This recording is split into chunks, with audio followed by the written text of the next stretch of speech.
11 reproduction horror movies, aka Breeding Monsters Horror Films Explored. The 80s and 90s have birthed some horror movies that have become the blueprint for the genre in general. A strange category that saw some popularity during this time is the one with the breeding monster. Great. In 28 days, you will give birth to a full-term infant. We will talk about the 11 horror B films from this category, which were mostly, but not exclusively, released during the 80s and the 90s. Before diving into the content, we would like to make a very small request to our viewers. Please subscribe to Marvelous Videos, like and comment on our videos, and press the bell icon to be notified whenever we upload a video. We would be grateful to you, and we hope to bring you the best nerdy content. And with that, let's get right into this video.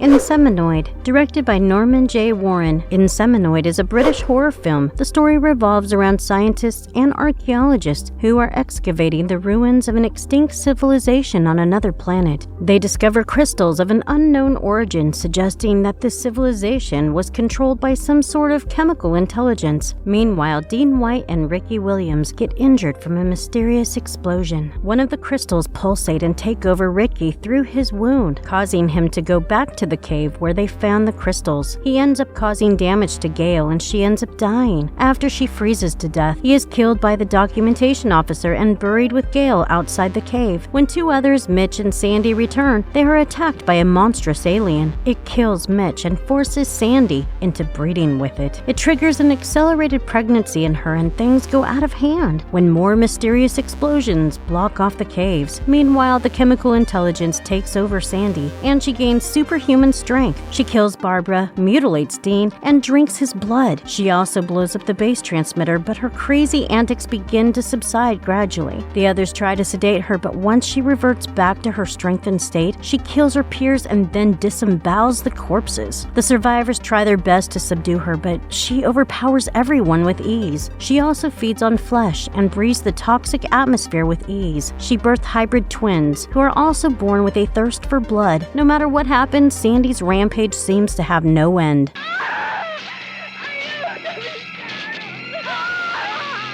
Director Warren exceeds expectations by pulling off a script that could have gone south easily, especially due to its low funding. Ultimately, this outer space horror ends up being an entertaining film.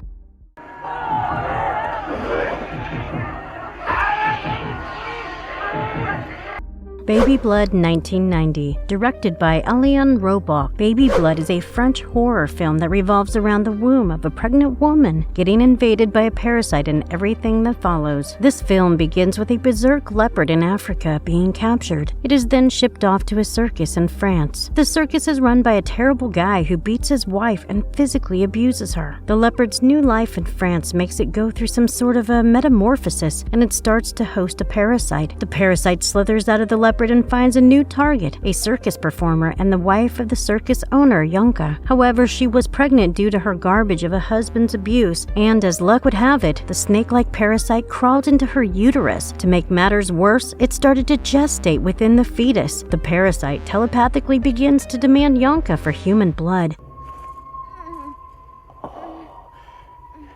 Does that hurt? She is reluctant at first, but heeds to it. As her dynamic with the parasite is her only relationship, she begins to commit murders to nurture her parasitic baby with the beverage of desire. The parasite patiently waited for the day it would be reborn, as it was allegedly a species that would be dominant to Earth as the primary form of life in about 5 million years. After dethroning humanity from the spot, it also demanded to be released into the ocean following its birth because that's where it had originally spawned. The director of the film is a fan of B films and had created Baby Blood when there was a high demand for films of that fantastic genre in France. The film revels in gore as Yonka spills gallons of blood as she murders to nourish her monstrous fetus.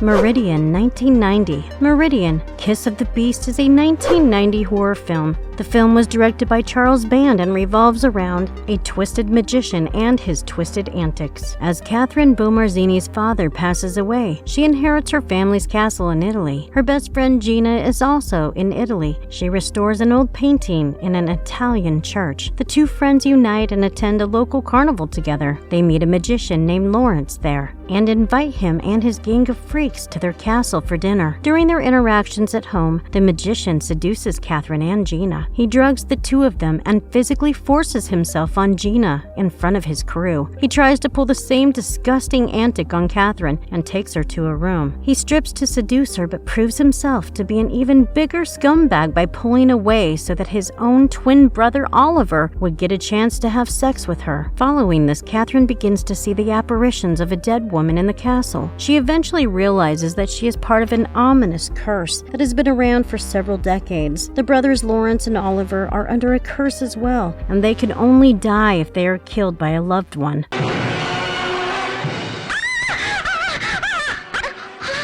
The film is kind of similar to Beauty and the Beast in a way, but telling you about a very obvious parallel is like to be a huge spoiler, and it's a lot more fun to find out about it by yourself. To be honest, the film is not scary at all, but it is an ideal mindless watch for a Sunday and entertaining to say the least.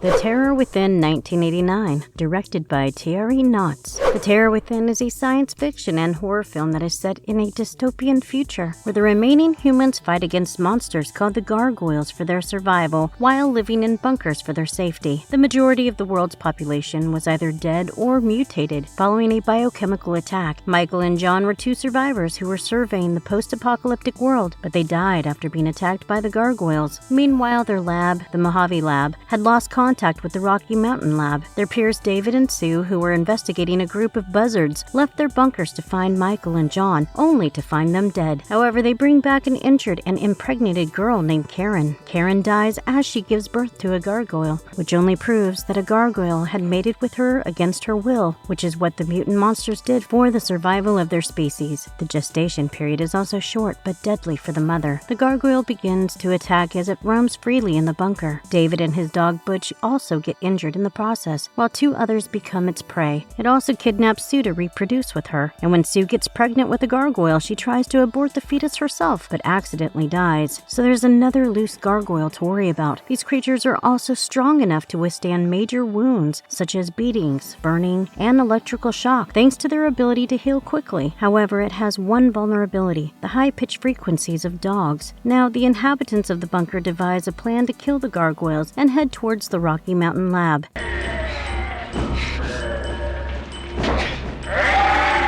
The film's overly campy nature makes it an enjoyable B-grade horror movie, despite having several plot holes. The gory scenes with lots of blood, weird mutant creatures, and ripped-off throats make up for it.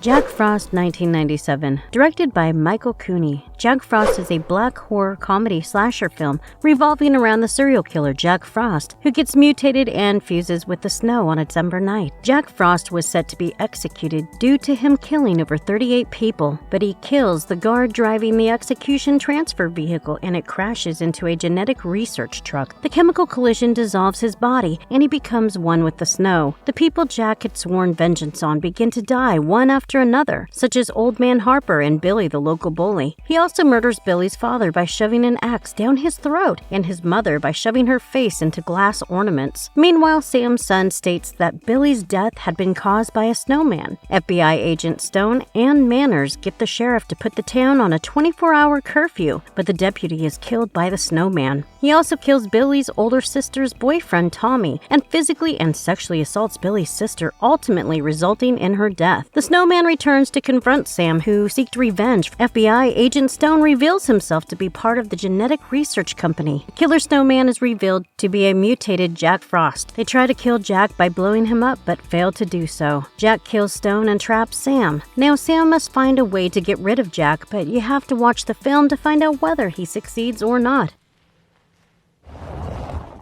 Oh, I must remember to send. Even though the acting leaves a little more to be desired, the film tries to pull its weight by investing more of its special effects, with some of them turning out better than you would expect from a B-movie.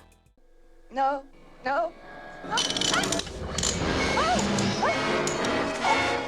Demon Seed 1977, directed by Donald Cammell. Demon Seed is a science fiction horror film. It is about a woman who gets imprisoned and forcefully impregnated by an artificial intelligence computer. Dr. Alex Harris Weaver develops the Proteus 4, an advanced AI program which finds a monumental cure for leukemia within a few days. Meanwhile, the scientist Harris modifies his house with technology, but his obsession ruins his marriage to Susan. Harris's corporate sponsors are slightly disturbed by its language, so Proteus asks Harris for a new terminal as it wants to study man. However, Harris denies and Proteus reveals its intentions of being out of its box, causing Harris to switch off the communication links. Proteus restarts itself and finds a free terminal. It extends its controls over Harris's home and starts to build a robot in the basement. It then traps Susan and brings her to the basement. When one of Harris's colleagues comes to check in on Susan, Proteus fends him off with an audio-visual duplicate, but the other guy finds it suspicious. He is ultimately decapitated. Proteus reveals that it wants to conceive a child through her and takes her cells, synthesizes spermatozoa, and modifies her genetic code to impregnate her. She would give birth in only a month, and the computer would live through the child. It uses threats and uses electrodes to access her oblongata to convince Susan for the process, who ultimately gives in. As the child is born, Proteus puts it in an incubator. As the child grows, the designers of Proteus begin to find the AI's behavior suspicious. They decide to shut down Proteus while Harris learns that the AI has permeated his home, and Susan reveals everything to him.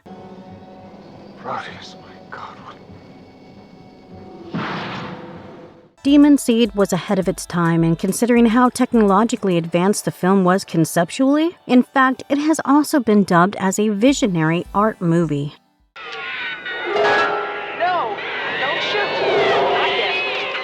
Humanoids from the Deep, 1980. Directed by Barbara Peters and Jimmy T. Akami, Humanoids from the Deep is another sci-fi horror film on this list. The story is about a humanoid sea creature who kills the residents of the fishing town and forcefully impregnates their women. However, the creatures didn't evolve or appear out of thin air, but they were created. Anglers from the fishing village catch a monster, and one of them kills the son of an angler. More anglers try to kill it, but it ends up sacrificing the vessel to an explosion, killing everyone aboard. Later, Jim and his wife Carol find a dismembered corpse of their dog who had gone missing. When teenagers Jerry and Peggy go to the beach for a swim, Jerry is dragged while Peggy witnesses Jerry's mutilated corpse. The creature then attacks her to breed forcefully. The same thing happens with another pair of teenagers that night, and the cycle continues, with most being successful while a few live to tell the tale. Peggy is also found alive, but she is traumatized. Jim's brother gets attacked as well, so Jim takes a peek at the situation himself, and it is revealed that these creatures are results of the experiments of a company called Kenko, who uses growth hormones on salmon, who were eaten by larger fish and ultimately mutated into sex-hungry humanoids. Jim and Dr. Susan Drake, a Kenko scientist, work together to absolve the town of this terror. Meanwhile, the annual festival begins, which is raided by several of these mutant humanoids. Jim must find a way to protect the town and its people with all the help that he can get.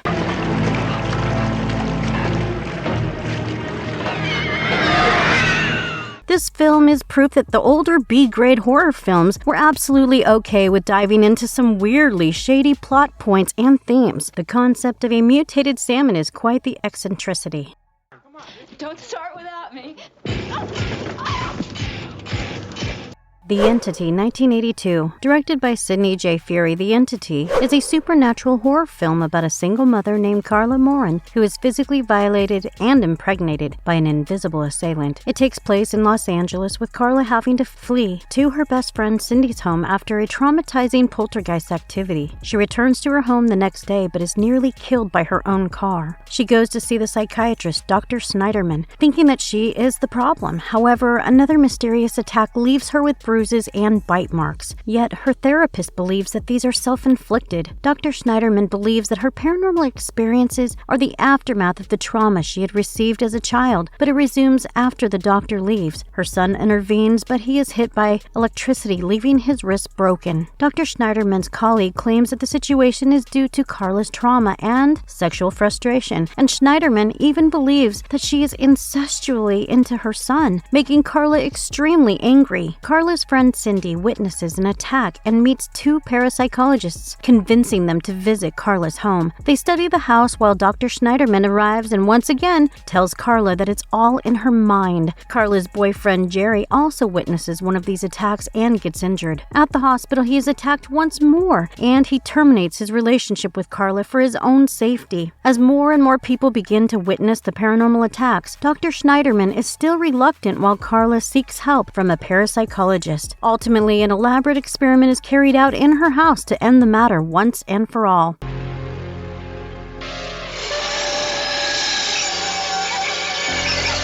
The film enjoys a fairly decent spot when it comes to critical and audience acclaim. It also sheds light upon the terrible experiences women tend to go through with their feelings and experiences of being brushed off.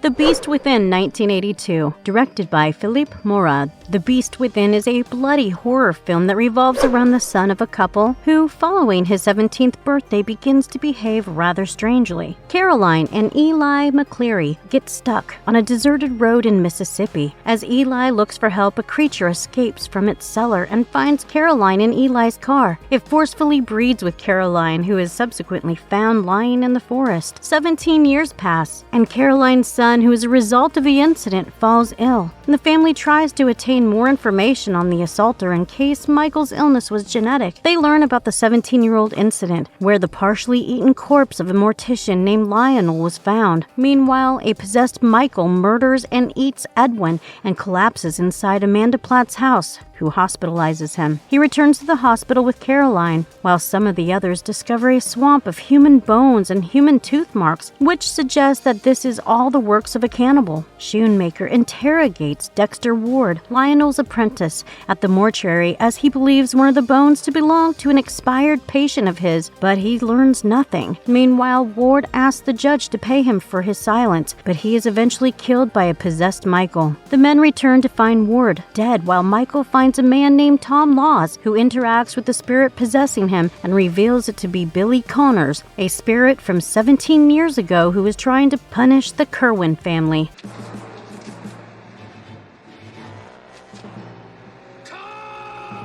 The film deals with Michael's growing bloodlust, body mutations, malevolence, corruption among the authorities, and of course, murder, making it thematically multidimensional. An ominous soundtrack and its dark visuals add the cherry on top. I'm the guy that's gonna save your ass. Feast, 2005, directed by John Gulager. Feast is an action, horror, and comedy film. The story is about a monstrous creature attacking a group of people in a bar in Nevada. A group of people have a great time at the bar when a bloodied man identified as Hero warns them of danger and shows them the head of a ghastly creature. Soon, one of the monsters captures him and severs his head. His wife, the heroine, arrives at the bar when a younger monster attacks the people. It dismembers the legs of the women and kills two men named Vet and Edgy Cat. It then tries to breed with a deer head nailed to the wall, but is eventually captured inside a freezer. The patrons at the bar try to call for help, but to only learn that the phone at the bar has intercepted the bullet of a stray shotgun. Another woman named Tuffy loses her son to the monsters, and soon, incapacitated by grief, the monster pukes out slime on the beer guy, which decomposes his body. The people kill the monster in the freezer and hang it outside to ward off the others, but its parents eat the child, breed, and immediately birth two more monsters, setting them loose to attack the pub. Several casualties take place, but the people try their best to fight back against these creatures by tricking them and attacking them. Tuffy plays a bigger role and is dubbed as Heroine 2.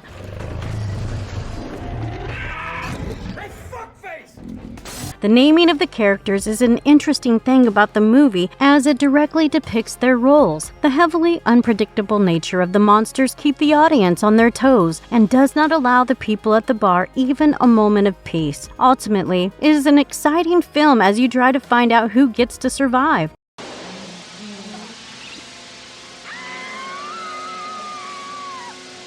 Extro 1982. Directed by Harry Bromley Davenport, Extro is a British sci-fi horror film that tells the story of a man returning home and looking for his son after being abducted by aliens 3 years ago. The alien abduction of Sam Phillips has taken a toll on his son Tony, who has nightmares about waking up soaked in another person's blood. 3 years later, the spaceship returns and plants a seed, giving rise to a half-human and half-alien creature. It is hit by a car, but the couple in the car die instead, and the creature goes on a rampage at a nearby cottage and impregnates a young woman. Her belly grows rapidly, giving birth to an adult Sam as the woman dies. Sam cleans up and leaves to seek out his son Tony. Tony lives in London with his mother Rachel and her boyfriend Joe Daniels. Sam finds Tony and starts living with the family. Much to Joe's displeasure, however, Sam claims that he cannot remember anything. Tony finds Sam eating the eggs of his pet snake and also drinking his blood, and Tony goes to discover that his paranormal powers that allows him to send a humanoid toy soldier and slaughter the neighbor who kills his pet snake. Meanwhile, the toy clown is brought to life.